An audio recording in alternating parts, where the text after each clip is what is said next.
experiences of the Dust Bowl, I think, in a lot of ways are being mirrored today. What do you think makes Dreamland so relevant?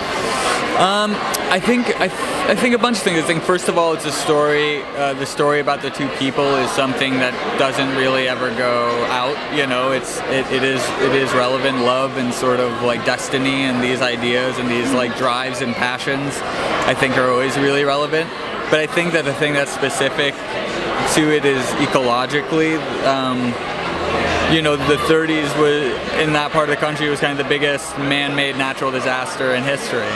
And it was something that a lot of people thought was out of their control, would sort of, or other people didn't believe or whatever. But it was an example where there was no doubt that we had sort of done it to ourselves.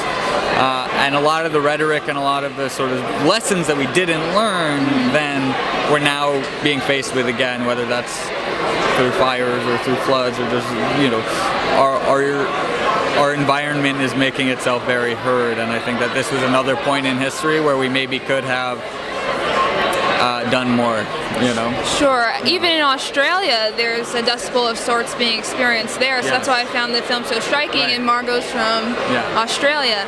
Now, did you have any apprehensions knowing that The Grapes of Wrath is one of the greatest films of all time, and that takes place during the Dust Bowl? No, that was kind of what made it exciting in a certain way. I think that there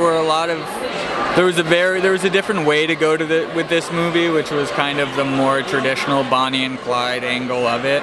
And to me, movies like Grapes of Wrath were the things that stood out as the most inspiring for this, because I wanted the environment and the ecology and the sort of politics of this space to be the thing that really pushes these characters together and out of their environment. So yeah, it was exciting. It became really a resource more than anything. Now, as a young director, did you ever feel like you had to prove yourself when directing this material, and it was a blacklist script? Can you tell us a little bit about the development of that? Yeah, I mean, you know, Margot had the script first, and so she brought the script to me, which was, I mean, just the biggest honor and like the most exciting thing I could ever imagine.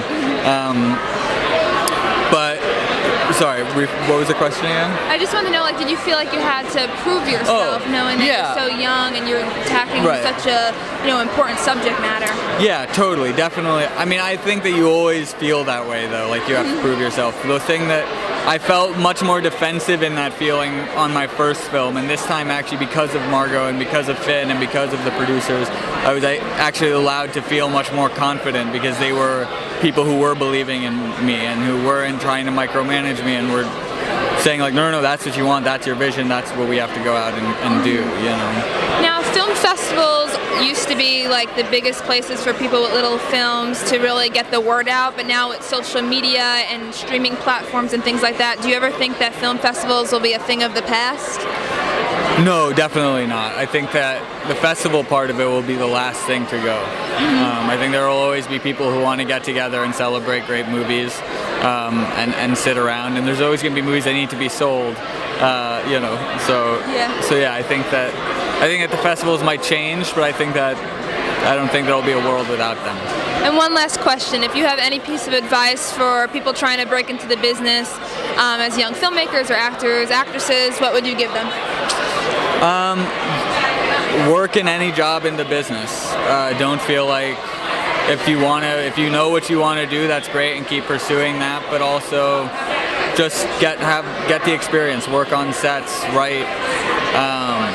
Don't stay in your own lane. Miles, it was a pleasure. Thank you. Congratulations.